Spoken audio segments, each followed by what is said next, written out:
Hey, what's kicking?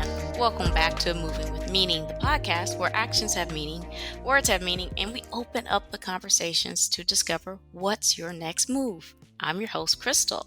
In today's episode, our guest comes from familiar territory, like myself, the highly competitive and ever-changing IT industry.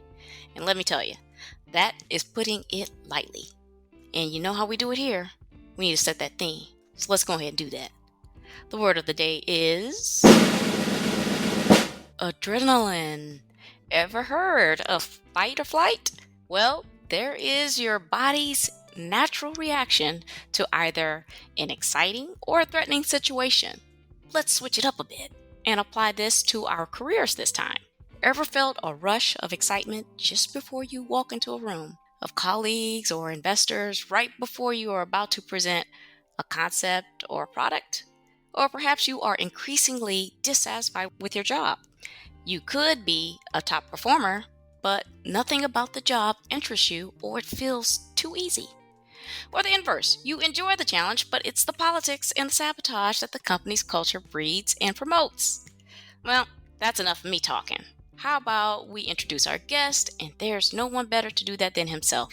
Eric, why don't you give the people a bit of background about yourself and what you are going to share with us today? Sure. And thank you so much for having me, Krystal. I'm really excited to be here. Nice to meet everyone. My name is Eric. I'm 30 years old, and I'm blessed to be living in beautiful Southern California.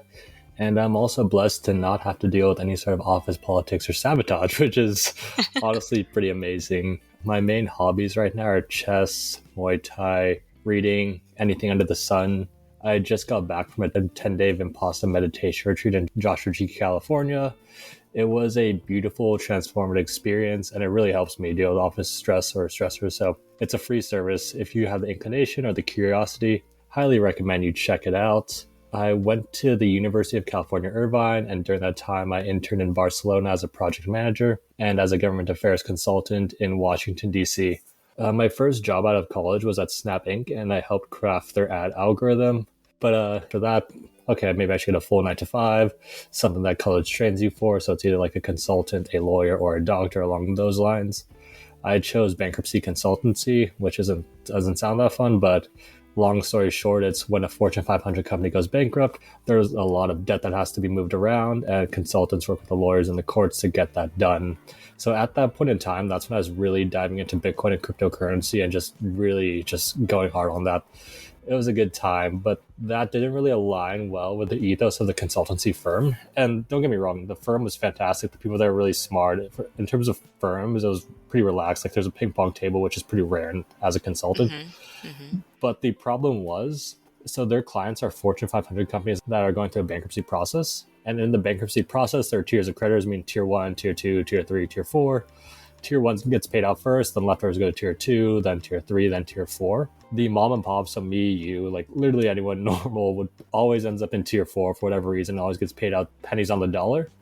So as a firm, I'm billing out hours to the client, which is a company going through bankruptcy. We're technically taking money from the pool, which is resulting in less money for everyone else. And don't get me wrong, I think the firm itself was fantastic. Like I said, the people are really smart. It's more of like a systematic problem that you can't really do much about. It just is what it is. So I quit that job. I'm like, okay, I'm going to work in cryptocurrency. I'm going to work in Web3. I don't know how to do this. So I just started going to cryptocurrency meetups in my local area. I met the original ShopX team there. So that's been running since 2016. And what that did is it replaced affiliate codes for e-commerce brands. So if you're on Shopify, you can upload your products to our database. And then any one of your customers or any customer on our database could sell anyone's product. So it's like a way to share. So we have 2 products live right now. The first is ReserveX. That's NFT-powered loyalty programs. If you're on Shopify, you download our app. And then from within the Shopify app, you can launch your own NFT collection as a brand. And then once your NFT collection is launched as a brand, you can add e-commerce benefits to your NFT, so it's not just about hype. So like if Nike were to launch an NFT collection, like let's say they launch a gold, silver, pass style program, they could add specific products, specific discounts, and specific experiences to the gold style pass, and they can add different ones to the silver style pass. So if I was to look at eBay, right, this would be a strong competitor to eBay. I wouldn't say eBay, because what eBay is doing is people are reselling their products. Okay. So we don't want to compete with people in Web2. We want to augment their services. So like, let's say eBay sells its products and services. each brand launches a specific loyalty program. It's an additional stream of revenue on top of what the brand is already working with within eBay.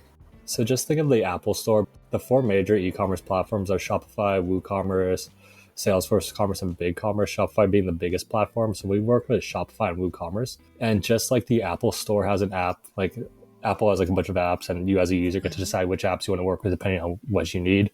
Shopify has that same concept, but for e-commerce stores. And ShopX is an app within the Shopify app ecosystem. Okay.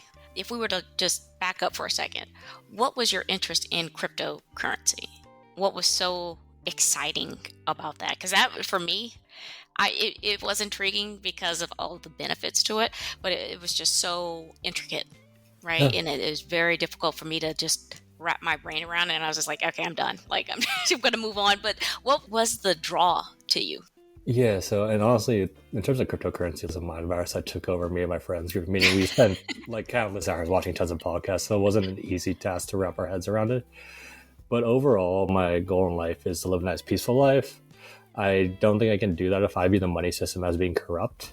And so originally I was into gold, silver, and precious metals for that reason. So I'm like, okay, fiat currency is kind of stealing money from everyone every second of every day.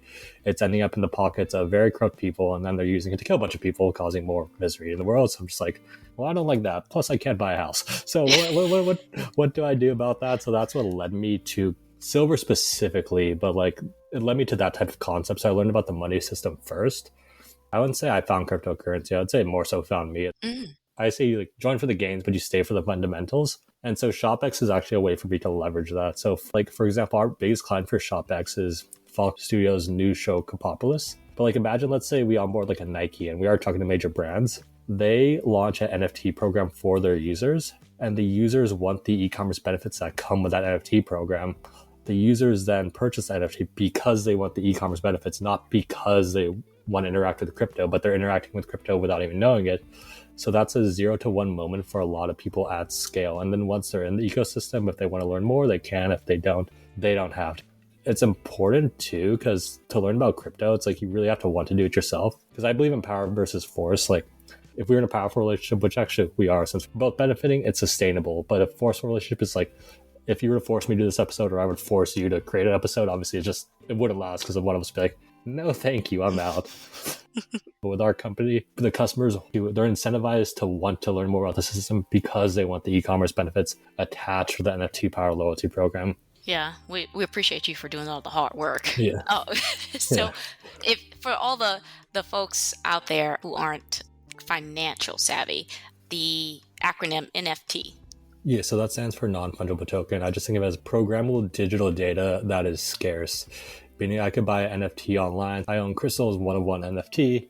You can program that data to have specific traits, like it can be a picture, like it could be you with 5 different color shirts, each one. And then you can program different benefits for that NFT. And then me as that owner of your NFT, we now have a connection in the digital world without a third party interfering with us. Yeah, and I think that was the biggest benefit for me that I saw. Is the same way that you were talking about. You have to do a ton of research to really understand it.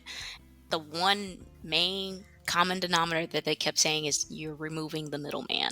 And that stinks for, of course, Chase, Wells Fargo, all the banks. Yeah.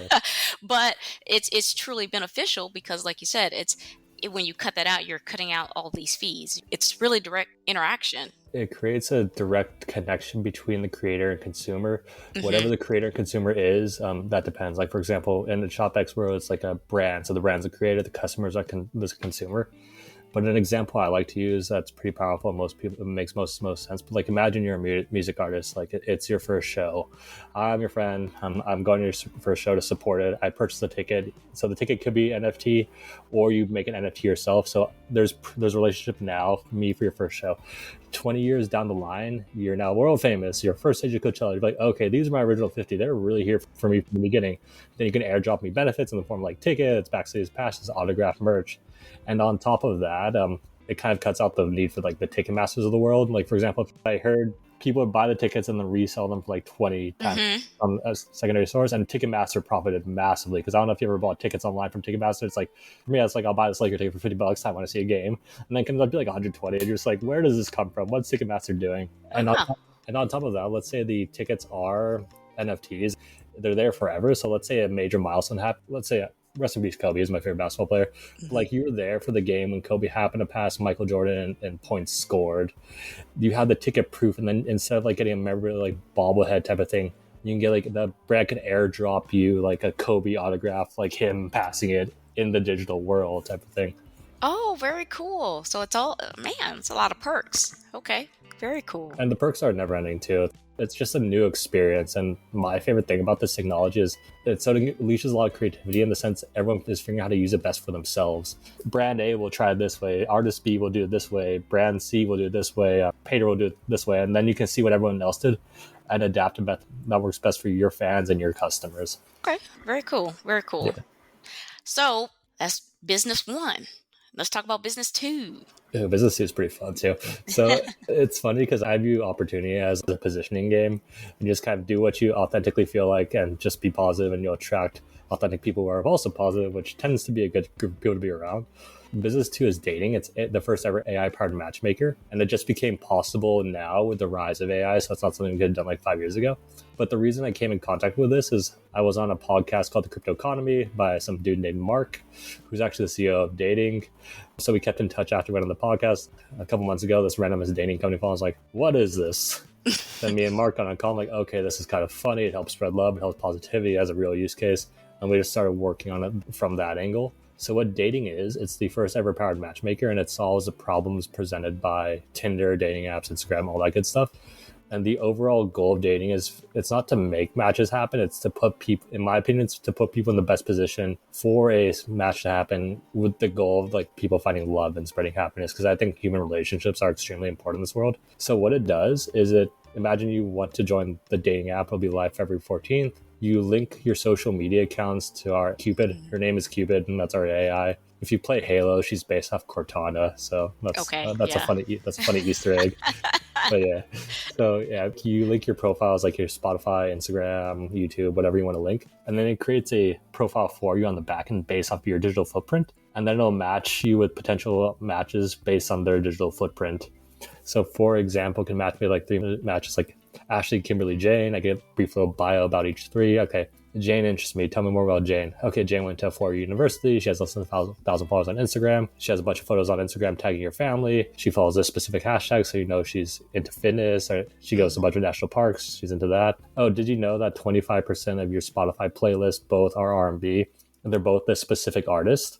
Oh, did you know this artist is having a concert a month from now, like halfway in between you and Jane? Would you like me to suggest a date? And then it does. First of all, dating apps, they make their profit on something called churn marketing. So for example, Tinder makes its app from paid users. To be a paid user, like if you find them like the love of your life on Tinder, hopefully you get off the app. So every time Tinder does its self-proclaimed job, they actually lose a customer. So they're losing money, and obviously most corporations are based off their bottom line.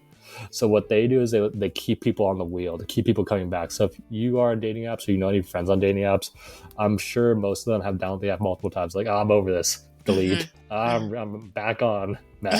So we try to break that. Instead of like matching just based on physical appearance for like the top 5% get all the matches, we like to set it, well, you're going to limit the amount of matches like 3 per day or something along those lines. And those matches are supposed to be more high quality and more likely for you to succeed. So for example, the longer it exists, the smarter it gets.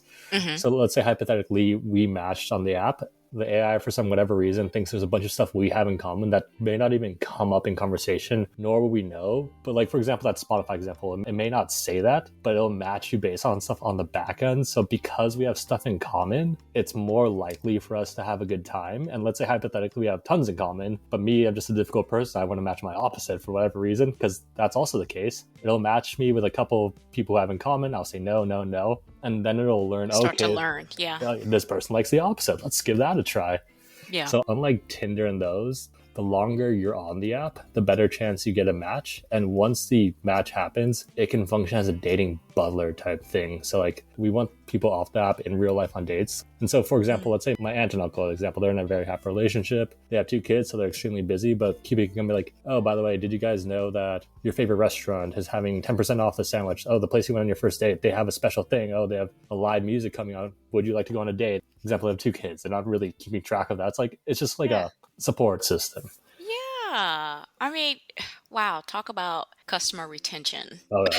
It's that app is because I don't know if you mess around like ChatGPT and stuff where Hmm. you can talk with that. It has that aspect feature too. So like if you want to plan the date, you can ask about the restaurant. You can talk with it too. It's an AI with a focus on the dating app, but long term, it's a good way for people to match communities. Like for example, I train Muay Thai. Like, hey Cupid, can you find me 10 people who also train Muay Thai within 20 miles? Maybe they want to hang out because I think relationships are important, but community is also something we're lacking in social media age. It has the potential to match like groups of friends and like-minded individuals, and they can just hang out or do whatever they want. It can help Oh, plan that. I would say that's phase two. We're also going to be one of the first apps in VR too, so we're already building out that technology because our logic is the VR headset for Apple. Right now, I don't have one. I don't know anyone who has one because it's really expensive. It's really clunky. It's probably pretty bleh. But I've noticed that Apple is following the exact same model of their iPhone. Meaning when they first launched their iPhone, it's very expensive. No one had it, but by iPhone 10, everyone has it. So they're probably just copying their own stories for success. So with mhm. Cupid, we want to be one of the first apps. So like if you don't want to meet in person, of course you have the opportunity to like do a FaceTime call. But if you want to meet in VR, you can do that as well. Oh, okay, okay. So we have Quest, the Quest headset. Would it have the VR connector to the Quest as well? Or is it just kind of specifically to Apple? We're going to start with Apple first. I mean, we'll do both Android and Apple, but with the VR, there'll be a tag saying, okay, so-and-so also has VR. Would you like to meet in the VR world or would you like to meet in person? Again, our goal is to facilitate the meeting. It doesn't solve everything. Once you're on the date, you still have to be Oh, yeah, you gotta interact. Yeah. you still have like basic human functions to be able to because that's come up. It's like, oh, what do I do on the date, dude? I'm just like, oh, I don't know. What do you want me to do for you? Like, you still have to be pleasant. Like, just be normal. But again, it goes back to the point. It's like we want to put people in the position to succeed, and once they're in the position to succeed, hopefully something happens. At the very least, hopefully they have a pleasant encounter with another human being, which is also nice. Very cool, very cool. I was gonna ask if one business wasn't enough, what made you add a second one to your portfolio? But if you were going to go to the next step from crypto, because to me that's like a layer of Yeah. experience, and it's hitting a very high ticket emerging market. What would be the next thing? Right. What's next after crypto? And it is AI. It's great to see that you've kind of Yeah. added both of them actually to your portfolio. Like I would say my most important thing is to build community, build the ShopX community with brands and new SquadX participants, and dating obviously get a bunch of users and help make them happy. So it's like they both are different technologies, but both cutting edge, but with both the same goal in mind. So like it forces my brain to think in a different way. It's like, okay, I'll try something for ShopX. I try for dating that I never thought about doing for ShopX, but because I learned how to do it for dating, I'm like, okay, might as well just do it here too, and Mm, vice versa. very cool. Very cool. That moves me on to personal connections. I guess maybe led you into meditation and spirituality. Did this come during this time or after? Okay, that's like a tangent. So the way I view the world is Not adjacent, a tangent. Okay, all that's its own separate animal. So like I view everyone has inner purpose and outer purpose. I think me, you, and everyone in the world has the same inner purpose, which is to raise our own level of consciousness, which in turn raises the level of consciousness around you. So the best thing you can do for the world is be a better person yourself, and that's more of like a contagious thing. So the spirituality meditation thing directly ties with the inner purpose, where the outer purpose is more like ShopX and dating. So they're kind of right. they're running side by side. They really just kicked into overgear once I did the actual 10-day meditation retreat. So that really cemented things. Okay. How does it work? So tell me about when you go to meditation, how does it works with you?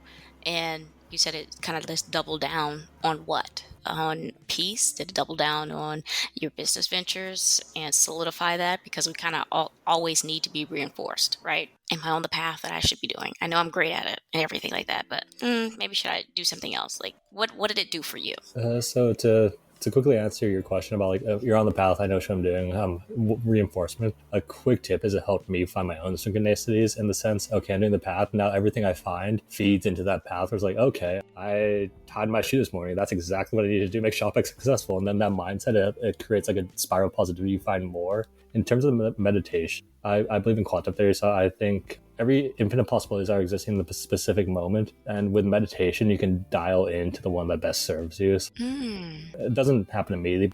I like things like timelines. Like, for example, there could be a better timeline, a worse timeline. So it helps you dial into that. There's different methods of meditation. So a staple is I always do it in the morning right when I wake up because I have more melatonin in my system. So that's when I can really get creative and set intention for the day. And I also like to do it right before I sleep. The meditation retreat I went to was a specific method. And it's the one Buddha used to reach enlightenment. So what you do, it's Vipassana. It's 10 days, no talking, no nothing, no phone, no writing. That's all you do. You focus on the area around your nostril. And then eventually you get good at it. So you start to feel different sensations that you wouldn't be accustomed to just because you've probably never done it before. And then you scan your body back and forth like a magnet. And so what this does is it draws out the trauma you've stored in different parts of your body in the form of different sensations. And then once all your trauma is drawn out, that leaves you for positivity. Because if you have trauma, like cravings or aversions, it's like a tree that'll spread more of that. Because like think about like every time you really wanted something, it probably doesn't end too well for you. It's like a multiplier effect. Like, okay, I really want this. I really need it. Blah, blah, blah. First of all, that's telling the universe you're in lack and you're not going to get it anyways. But if you really need it, you'll make decisions that kind of pile onto that. Whereas if you can remove the root and be neutral with everything, you're much better for success. So that particular method, you go to the root of your traumas and your body and you kind of release them into the world, and like it comes out in different sensations. Like it could be pain, hot, cold, tingling, color. Like it really is up to the person. So that's one method, but that's in silence. I also like to take advantage of something called binaural beats because I view everything in frequency, vibration. So everything has a specific frequency. So binaural beats are a way to kind of push your body into specific frequency that you want. So like they're just like two different wavelengths on different headphones. They're on YouTube, so you can check it out. But it makes you go into a specific one. So if I'm trying to manifest something or just if I have a clear goal in mind. But yeah, no, it's different methods. It's all about raising the level of consciousness. Yeah, that's really cool. As I've talked to some of my previous guests before, it's just how they perceive trauma and how they deal with it, but they all deal with it like just like you said, we're storing it in our body some kind of way, and we need to tap into it and then release it. Yeah. So I think that is incredibly powerful. And yeah, once you release it, because again, I view everything as a scale, like 0 to 1,000. Different emotions have different vibrational frequencies. So like I would say, if you're above 200, that's when you're giving energy. If you're below 200, that's when you're taking energy. So if you ever talk to someone, they're just like, blah, I'm drained after talking to you. They're below 200. So like anger, fear, hate, they're all below 200. Shame is the lowest you can go. Higher emotions like love and all that stuff are like 500s to 1,000s. Meditation really just helps you move up that scale. And to give you a scale, shame is the lowest. The low 200s are like anger, hate, all that stuff. And if you notice social media, if you notice the powers that be are always pushing content that try to push you in that mind state, it's because that's when most people are scared and most impressionable, most likely to act in the best interest of not me or you, but the people kind of controlling. After above 500, there's like joy, love, enlightenment. All those are obviously really positive ones. And I'd say Jesus, Krishna, and Buddha, if we're scaling to 1 to 1,000, they got to 1,000, where it's like Mother Teresa, Gandhi, they were like 700, 800. So everyone's different on their scale. But this is the inner purpose of just everyone's trying to rise their own scale, like, which is also why I like the podcast, because I think we're having a really good conversation. And I think positivity is contagious, so is negativity. So if you're on a podcast, someone listens to it, they may start meditation, they may just like it. They raise a little bit, and then that raises everyone around them. So everyone's all doom and gloom in the world, and that's being pushed for a reason. We just reached a point as humanity, we just kind of crossed 200 as a whole collective. So I think things will get better. And of course, like someone in the 500s carries the weight of a lot of people below, but we're in a good spot as a race. Yeah, and that's good. You know what's surprising me? It's kind of surprising, but it's not. Shame. For shame to be the lowest.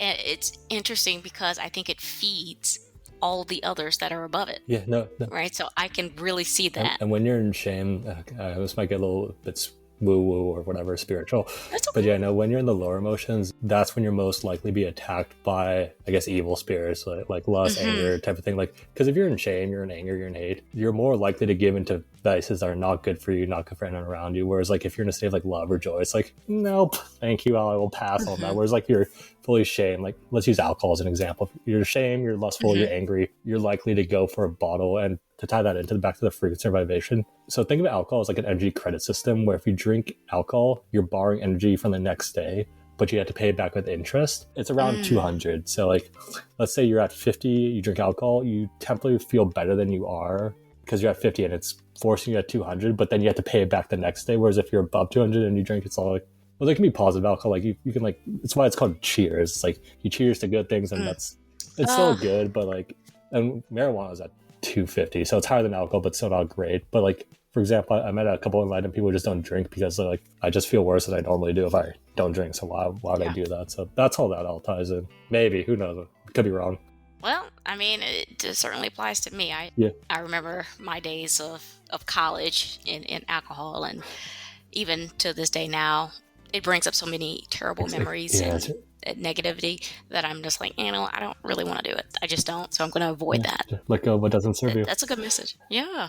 You ended on a very high note, to be frank with you. So I think I like the perspectives that you were giving, the analogies with meditation and spirituality, and how it tied back to crypto and everything that you were saying as far as AI and how personal connection and everything work together. So as much as you said it's a tangent, I really think it's adjacent. Yeah. Everyone, everything is just all connected. It's like we all come from the same source. So like, for example, the computer one, me, you, they give it like the sun, where it's like the sun is the source of everything. And then we're like individual rays from the sun. I think it's stupid to hate on someone because you're literally just like hating on yourself. So it's like, like what are you doing, dude? So like you are individual, but you are from the same thing type of thing. And then you go back, to the sun, because that's how it is. Very cool. Well, Eric, are you ready to give us some golden nuggets and add that ketchup just to recap? Yeah, sure. I like that analogy. My main advice to you is, in terms of authenticity, just follow your intellectual, be as authentic as you can. The reason is I'm number one in the world at being Eric. If you want to try to be me, sorry, you can't. I'll beat you. But at the same time, if I try to be you, you'll beat me. So the best thing you could do for the world is just follow your intellectual curiosity, because you are given gifts that are different than anyone else's. So just maximize those gifts for the good of humanity. I just like to follow these two rules that I'm creating, whether you know or not. Just when you're creating, don't harm anyone in any way and don't take anything from any way, and you should be good to go. And so I'm pretty pragmatic. So if something doesn't serve me, I'm pretty quick to let it go. So I view the outer world as a reflection of your inner world. So if your inner world is good, calm, positive, then the universe just gives you that in abundance. But on the flip side, it's a double-edged sword. So if you're negative, you wish the worst on everyone, then you're going to get people wishing the worst on you to be negative. So I think it serves you to be a positive person. I think that just spreads like wildfire, which is happening on the back end, despite what social media and the governments are pushing. Thank you so much. Now, that's the episode today. I'm sure many of you are in a place of transition. And if not, the thought, while fleeting, may have come across your mind. We all start somewhere, and I hope that the insight that Eric has given on how he has become a successful business owner has found its way to you. And yes, even the most successful need mental breaks, and I appreciate Eric sharing his wellness upkeep. Even if you feel you are satisfied with where you are and have already made these steps, throw out a shout out. I want to hear how you have managed your equilibrium while staying challenged in the workplace and preserving your mental health. I love it all, and so will someone else. Before I let you go, Eric, why don't you go ahead and remind the people who you are, where they can find your resources, or reach out to you. Best resources would be, in websites are shopx.co for Web3 e-commerce, so shopx.co. Dating, which is dating.io. My personal Instagram is Eric McHugh. So if you have any questions about anything or just want to chat, just shoot me a DM and we can get that going. Great. I'll make sure to include all of Eric's resources and connections on the episode description, as well as on my website's resources page, movingwithmeaning.com. Make sure you guys subscribe to the show, Moving with Meaning, the podcast, and tap that alert bell so you know when these episodes drop. I am on Apple Podcasts, Amazon Music, Spotify, and now YouTube Music. Please share, like, repost, and follow. Tag someone. As Eric has said, we are creating a community here. Quick housekeeping before you go. Follow me on Instagram at movingwithmeaning82. Also connect with me on LinkedIn. I do dabble in TikTok at Krystal B. Clark. My YouTube channel is up. Kindly run over there and have a look or two. Links are in the episode. Alrighty. I'm Krystal on Moving with Meaning, the podcast, reminding you to take it one step at a time. All moves have meaning. Check y'all later.